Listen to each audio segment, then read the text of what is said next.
अस्सलाम वालेकुम वरहमतुल्लाह वबरकातुहू।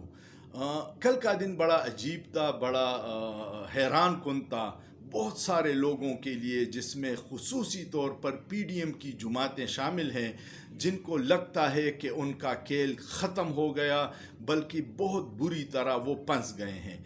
और उनमें दो लोग बुनियादी तौर पर बहुत ज़रूरी हैं, एक मुस्लिम लीग नून के क़यादत और दूसरी मौलाना फ़ज़ल रहमान साहब। मौलाना फ़ज़ल रहमान साहब ने खैबर पुख्तनख्वा में पिछले 16 माह में जितनी बदनामी उनके हिस्से में आई है, क्योंकि उनके वज़ीरों ने जो करप्शन के रिकॉर्ड तोड़ दिए, महंगाई हुई है, और ये बदनामी का टोकरा खैबर पुख्तनख्वा में मौलाना के सर है और पंजाब और ओवरऑल पाकिस्तान में मुस्लिम लीग नून के सर जा रहा है। उनका ख्याल था कि हमने बहुत बूट पॉलिश किए। शहबाज शरीफ हर तकरीर में कहता था कि शायद आइंदा सेटअप में भी हमारा रोल होगा, लेकिन जिस तरह अनवारुल हक काकड़ छतरी से उतर के आ गए बग़ैर पीपल्स पार्टी और मुस्लिम लीग नून के मुशावरत से, इससे लग रहा है कि उनको पता चल गया कि हमारा टाइम आ रहा है सख्तियों का।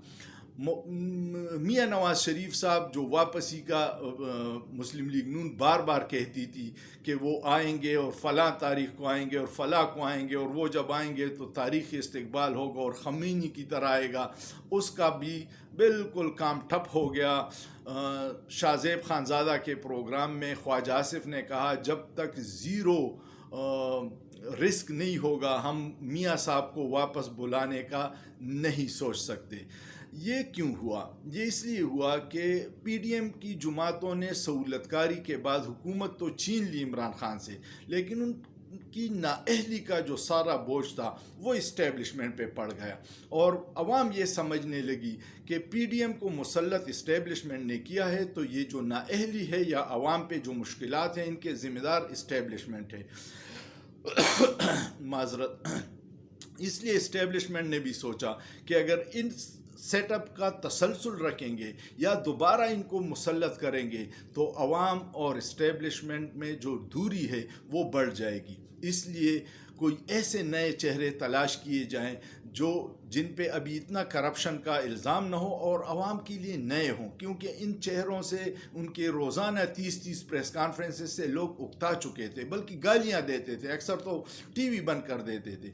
यही बुनियादी वजह है कि अब नए चेहरे तलाश किए जा रहे हैं और इलेक्शन भी एक ख्वाब बनता जा रहा है।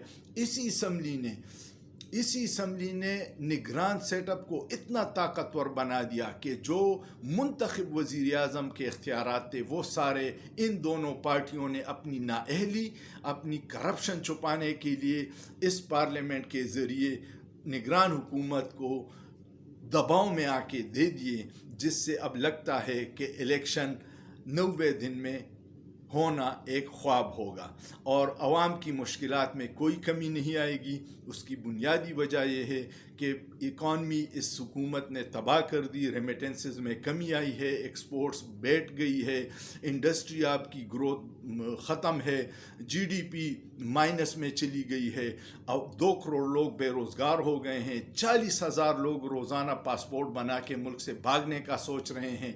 ऐसे में आवाम को क्या मिलेगा?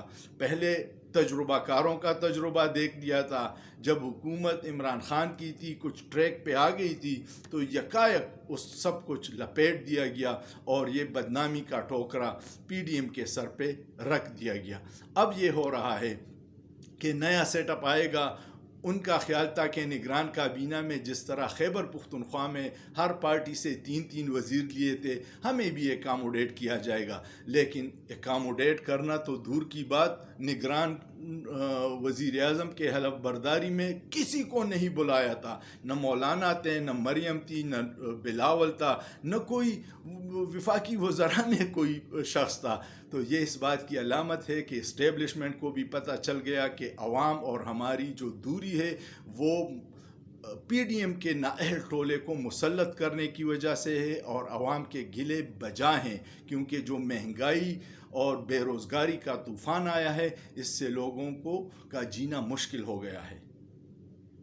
आपको उम्मीद है صورتحال کا اندازہ ہو گیا ہوگا۔ اگر ویڈیو پسند آئے تو کمنٹ کیجئے گا، لائک کیجئے گا، شیئر کیجئے گا اور سوچئے، سوچنا جرم نہیں ہے۔